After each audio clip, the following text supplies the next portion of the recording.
저희가 이 사건 말이죠. 사건 발생 때 그리고 검찰 구형, 그러니까 결심 공판 때 두 번 전해드렸었는데, 야 이게 참 재판부의 판단이 나왔습니다. 일단 그 얘기는 잠시 후에 드리고요. 일단 사건 개요부터 좀 짚고 가죠. 네, 일단 이 여성은 지난해 5월에요. 자신의 딸에게 다량의 수면제를 먹여서 숨지게 했습니다. 그 이후에 자신도 수면제를 먹고 이 극단적 선택을 시도를 했는데 6시간 뒤에 30대 아들이 아파트를 찾아와서 발견돼서 목숨을 건지게 됐습니다. 이 딸은 뇌병변 1급 장애인이었는데요. 태어날 때부터 장애가 있었습니다. 또 사망하기 수개월 전에는 대장암 3기 판정까지 받은 상황이었습니다. 검찰은 앞서 살인 혐의로 이 여성을 불구속 기소하고 징역 12년 구형했습니다. 자, 이 사건이 벌어지게 된 이유에 대해서도 좀 한번 다시 짚어보죠. 그렇습니다. 38년 동안 중증 장애인 딸을 수발을 했습니다. 수발했는데 또 불행하게도 그 딸이 대장암 3기, 암에 걸렸어요. 암에 걸리면 항암 치료를 하지 않습니까? 항암 치료를 하게 되면 굉장한 고통이 따릅니다. 그러니까 어머니가 볼 때 자기가 사랑하는 딸이 항암 치료 받으면서 상당한 고통을 느끼는 걸 보고 본인도 정신적으로 심리적으로 이 스트레스가 엄청 쌓인 거예요. 그러다 보니까 우리 딸이 저렇게 중증 장애이면서도 암으로 저렇게 됐으니까 차라리 고통을 없애주자는 마음으로 해가지고 살해한 뒤에 나도 극단적인 선택을 하겠다라고 마음 먹고 그 내용을 실행을 했던 거죠. 자, 지금 이제 저 사진은 그 피해자 따님의 이제 생전 모습인데, 아 이게 진짜 이 뇌병변 1급, 지적장애 1급, 거기에 대장암, 또 항암 치료 과정에서 이게 뭡니까? 너무 고통스러워서 이게 제가 잠시만요.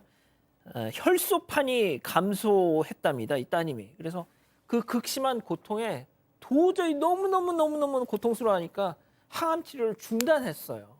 그래서 이제 이런 비극적인 사건이 벌어지게 됐는데, 자 결심 공판에서 박 변호사님, 이 어머니, 그러니까 어떻게 보면 딸을 숨지게 한 이 어머니 오열을 했고 또 그 아들도 네. 법정에 나와서 증언을 했잖아요. 결심 공판, 최후 진술을 하는 게 법적 절차의 마지막 절차입니다. 최후 진술에서 오열을 하면서 이런 얘기를 했다고 해요. 내가 죽으면 딸 누가 돌보느냐. 여기서 끝내자라는 생각도 들고, 딸하고 같이 갔어야 되는데 혼자 살아남아서 미안하다라고 하면서 나 나쁜 엄마다라고 울음을 터뜨리려고 합니다. 또 그리고 이 피해자, 그러니까 딸의 이 남동생하고, 그러니까 피고인에는 아들이죠. 이 아들은 증인으로 나와서 증언을 좀 했던 게 있어요. 엄마가 양육을 잘했다, 우리 누나 잘 했는데 이 냄새 안 나게 또 옷도 잘 입히고 이런 긍정적으로 살던 분인데 누나가 암 진단 받고 엄마가 많이 힘들어했고, 만약에 우리 엄마가 풀려나거나 한다면 자기가 좀 잘 돌보고 싶다라고 진술을 했었습니다. 온 가족이 또 탄원서를 제출을 했습니다. 그러니까 우리 엄마 제발 좀 용서해 주세요 하면서 탄원서를 제출했다는 탄원서 거예요. 내용이 가슴을 저미도록 절절한데 내용이 뭐냐면 남편이 있었습니다. 근데 남편은 건설 현장을 뛰기 때문에 보통 뭐 2주에 한 번 정도 왔기 때문에 크나큰 도움이 되지 못했고요. 또 아들은 또 분갈해가지고 따로 사는 상태이기 때문에 이 여성이 혼자 도맡아서 수발을 해야 됐었는데, 특히 아자시부리가 코로나19 여파로 좀 어려웠지 않습니까? 3년 동안 혼자서 도맡아서 수발을 했어요. 그런데 이제 그 따님이, 그 중증 따님이 또 갓 지은 밥을 좋아했다는 거예요. 그러니까 매일 2차례씩은 밥을 지어가지고 따뜻하게 딸을 먹이는 등 엄마로서는 최선을 다했고 열심히 했는데 얼마나 정성을 들였겠습니까? 그러니까 아들이 뭐라고 했냐면 40년 가까운 동안 누나를 돌보며 수발했는데 그게 보이지 않는 감옥 아니냐. 그런데 불구하고 이제 또 어머니를 감옥에 보낼 수 없다라면서 탄원을 했는데, 이 탄원을 보게 되면 정말 가슴이 아플 정도로 했거든요. 그렇기 때문에 아마 이런 내용 때문에 재판부에서도 많은 선처를 하지 않았을까 생각이 듭니다. 뭐 어떤 분들은 그냥 이 내용을 이제 깊게 안 보시고 제목 정도만 보신 분들은 그러시더라고요. 아니 남편도 있고 아들도 있었다는데 왜 이 부담을 다 엄마 혼자 지게 하느냐. 근데 아까 말씀하신 것처럼, 팀장님 말씀하신 것처럼 이 아버지는 뭐가 됐든 이 딸의 어떤 병 간호에 들어간 비용, 뭐 돈이 오죽 많이 들어가겠습니까? 그러니까 전국 곳곳 건설 현장 다니면서 돈을 벌어야 했고, 이 아들 같은 경우는 이분이 또 어떤 분이 자기 누나와 또 엄마를 돕기 위해서 전혀 자기 전공과는 상관없는 사회복지사 공부를 해서 자격증까지 땄어요. 그러니까 뭐가 됐든 이 다른 가족들도 네. 어머니만큼은 아니더라도 할 수 네. 있는 최선을 다했던 겁니다. 네, 그렇죠. 가족이 정말 서로 희생하면서 그 고통을 나눠 가지신 가족 같아요. 저도 이 어머님 그때 얘기하면서 마음이 먹먹해지고, 아, 이분이 실형을 산다면 정말 너무 보기가 어려울 것 같다라고 말씀을 드린 적이 있는데, 예. 저는 이 어머니의 심정을 더 읽을 수 있는 말이, 내가 죽으면 딸을 누가 돌보냐, 여기서 끝내자라는 생각이 들었다. 저는 이런 중증 장애 아이들을 키우고 있는 엄마들한테 이 얘기 정말 다 들었어요. 내가 아이보다 며칠만 더 살고 싶어요. 내가 없으면 우리 아이 누가 돌보나요? 그러니까 이 어머니께서는 그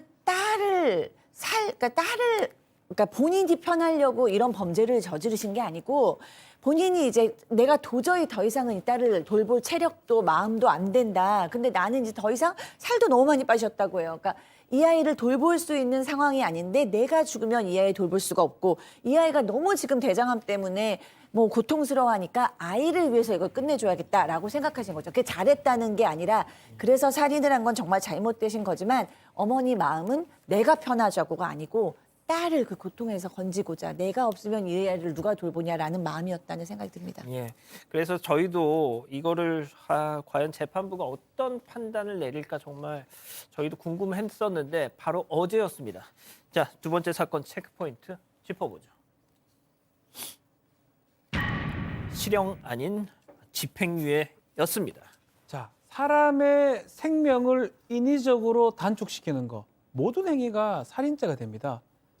당연히 살인죄가 됐을 때는 사형, 무기 5년 이상의 징역에 처하는데요. 재판부도 마찬가지입니다. 어머니라도 딸의 생명 결정할 권리는 전혀 없다. 이 죄책, 살인죄로서 매우 무겁다라고 얘기를 하는데, 다만 이제 참작을 한 거예요. 38년간 피해자를 돌본 데다가 항암 치료로 극심한 고통을 겪는 딸을 보고 우발적으로 범행한 점을 고려하면서 이례적으로 징역 3년에 집행유예 5년을 선고를 했습니다. 또 이 재판 과정에서 한 의사가 나와서 또 이런 감정을 했답니다. 이 어머니가 당시에 누적된 스트레스로 어떤 대안적 사고가 어려워 보였다. 그래서 의사를 결정할 능력이 미약한 심신미약 상태로 추정된다라는 감정을 재판에 나와서 이제 증언을 했다는데, 자, 박 변호사님, 네. 이거야말로 심신미약 아닌가요? 술 먹고 나서 해서 그렇죠. 이거 아니잖아요. 아마 이게 심신미약으로 감경은 뭐 다 됐는지는 모르지만, 살인죄는 최한이 5년입니다.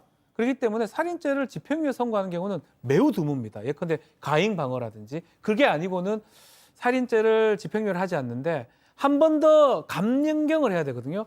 하한이 5년이면 한 번 감경해야지만이 3년 안에 들어갈 때만 집행유예가 가능하기 때문에, 집행유예 3년에 집행유예 5년을 한 거는 아마 법에도 좀 눈물이 있는 게 아니냐. 지금 얘기한 것처럼 생명을 결정할 권리는 없지만 이렇게 했던 거는 그 마음의 상처, 또 사회가 돌보지를 못했던 거, 이거는 사회의 잘못도 있다고 재판부는 본 겁니다. 그렇기 때문에 이 어머니한테 실형이 아닌 집행유예를 선고했고, 살인죄는 에 대해서 집행유예 선고하는 건 되게 극도로 아마 희귀한 사건이고요. 이렇게 나오면서 이런 얘기를 했답니다. 딸을 죽인 어미가 뭔 말을 하겠습니까? 라고 계속 흐느꼈다고 합니다. 예, 뭐 앞서 그 나오시는 장면 다시 한 번만 좀 보여주실래요? 어제 장면. 예. 온 가족이 그냥 눈물바다가 됐다고 합니다, 소장님. 네, 그렇습니다. 저는 이 사건을 지금 장애 아이들을 키우는 엄마들이 봤을 때 어떤 생각이 들까?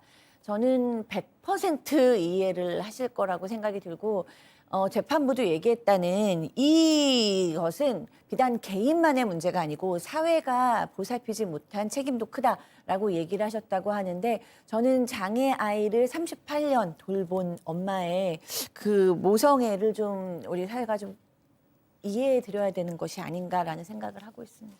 하지만 뭐가 됐든 어머니라 해도 딸의 생명을 결정할 권리는 없다, 죄책이 무겁다라는 얘기는 뭐 당연하죠. 하지만 이게 참 어렵습니다. 그래서 예.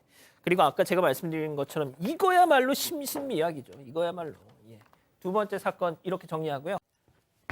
아직 안 끝났습니다. 이거 눌러주세요.